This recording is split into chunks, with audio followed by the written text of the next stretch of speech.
আসসালামু আলাইকুম। আশা করি সকলে আলহামদুলিল্লাহ ভালো আছেন। আজকে দেখব যে আমরা কিভাবে নিজেই নিজের বিকাশ অ্যাকাউন্টের পিন রিসেট করতে পারি। তবে মূল ভিডিওতে যাওয়ার আগে ছোট্ট একটি অনুরোধ, প্লিজ আমার চ্যানেলটি সাবস্ক্রাইব করে আমার সাথেই থাকার অনুরোধ রইল। এছাড়াও বিকাশ রিলেটেড বিভিন্ন ভিডিও লিঙ্ক সহ অন্যান্য মোবাইল ব্যাংকিংয়ের ভিডিও লিঙ্ক এই ভিডিওর ডেসক্রিপশন বক্সে দেওয়া থাকবে, আপনি সেখান থেকেও আপনার পছন্দের ভিডিওটি দেখে নিতে পারেন। তো আমার অ্যাক্টিভ বিকাশের পিনটি রিসেট করার জন্য প্রথমে আমি চলে যাব ডায়াল প্যাডে। এরপর ডায়াল করব *247# লিখে কলে ক্লিক করব। এখন সিম 1 হলে সিম 1, সিম 2 হলে সিম 2 ট্যাপ করব। আর যারা চ্যানেলটি এখনও সাবস্ক্রাইব করেননি তারা প্লিজ সাবস্ক্রাইব করে ভিডিওটি কন্টিনিউ করার অনুরোধ রইল। এখন প্রথমে একটু মেনু চলে আসলো। এখানে মেনুতে 10টি অপশন আছে। আমাকে এই যে 10 নম্বর অপশনে লেখা আছে রিসেট পিন, আমাকে 10 নম্বরটি সিলেক্ট করতে হবে। তার জন্য এখানে আমি 10 লিখব, লিখে সেন্ডে ট্যাপ করব।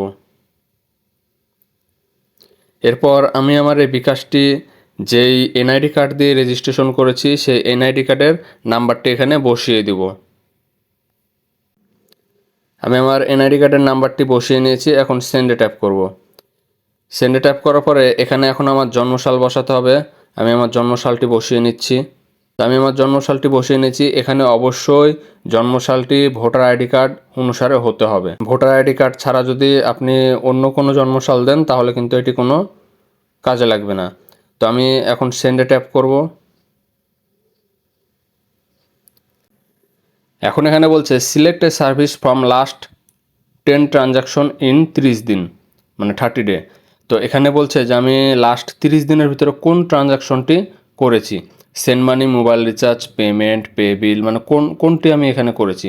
এবং এছাড়াও যদি মানে আপনি দেখা যাচ্ছে লাস্ট 90 দিনে কোনো ট্রানজাকশন করেননি বা 30 দিনে কোনো ট্রানজাকশন করেননি, সেই ক্ষেত্রে এখানে এই যে 7 লিখে নো ট্রানজাকশনে এখানে 7 লিখে ট্যাপ করতে হবে। তো আমি যেহেতু সর্বশেষ কয়েকদিন আগে পেমেন্ট করেছি তার জন্য এখানে আমি 3 লিখব, লিখে সেন্ডে ট্যাপ করব।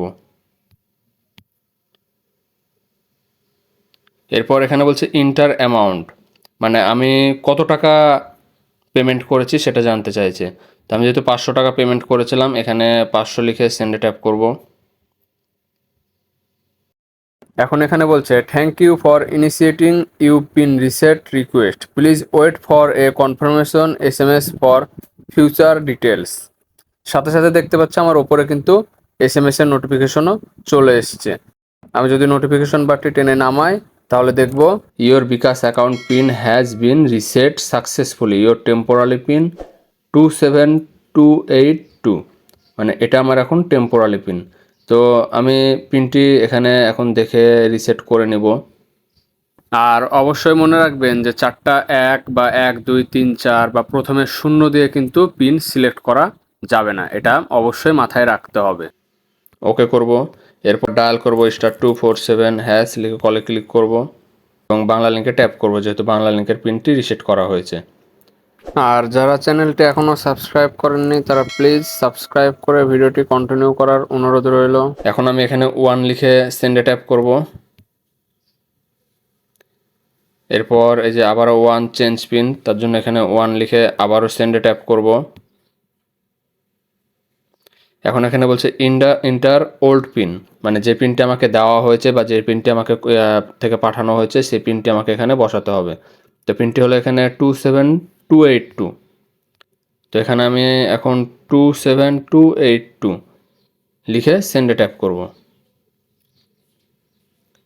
এখন এখানে বলছে ইন্টার এ 5 ডিজিট নিউ পিন, মানে আমাকে এখন নতুন পিন বসাতে বলছে যেটা আমার আগামীতে বিকাশের পিন হবে। তো এখানে আমি নতুন পিন হিসাবে আমি এখানে 44556 লিখে সেন্ডে ট্যাপ করলাম। এখন বলছে কনফার্ম নিউ পিন, মানে আমাকে পিনটি আবারও কনফার্ম করতে বলা হচ্ছে। আমি আবারও সেম পিন বসিয়ে দেবো, 44556 লিখে সেন্ডে ট্যাপ করব। সেন্ডে ট্যাপ করার সাথে সাথে কিন্তু দেখতে পাচ্ছি যেখানে your mobile menu pin has bin change successfully, মানে আমার মোবাইলের পিনটি রিসেট হয়ে গেছে।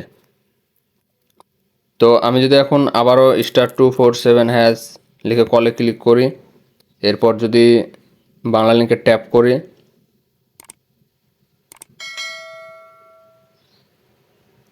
তাহলে দেখব যে আমার বিকাশের মেনুটি আবার আগের মতোই হয়ে গেছে এবং এখন কিন্তু আমার পিনটি জানা আছে।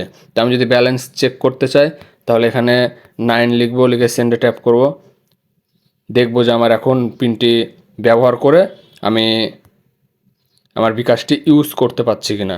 তো এখন আমি এখানে পিন বসিয়ে দেব। এখন কিন্তু দেখতে পাচ্ছি যে আমার বিকাশ অ্যাকাউন্টের পিনটি চেঞ্জ হয়ে গেছে এবং নতুন পিন দিয়ে কিন্তু আমি আমার অ্যাকাউন্ট ব্যালেন্স চেক করতে পারলাম। তো আশা করি বুঝতে পেরেছেন কিভাবে অ্যাক্টিভ বিকাশের পিনটি রিসেট করতে হয়। ভিডিওটি ভালো লাগলে লাইক শেয়ার করতে ভুলবেন না। আজকের মতো এখানেই বিদায় নিচ্ছি। আসসালামু আলাইকুম।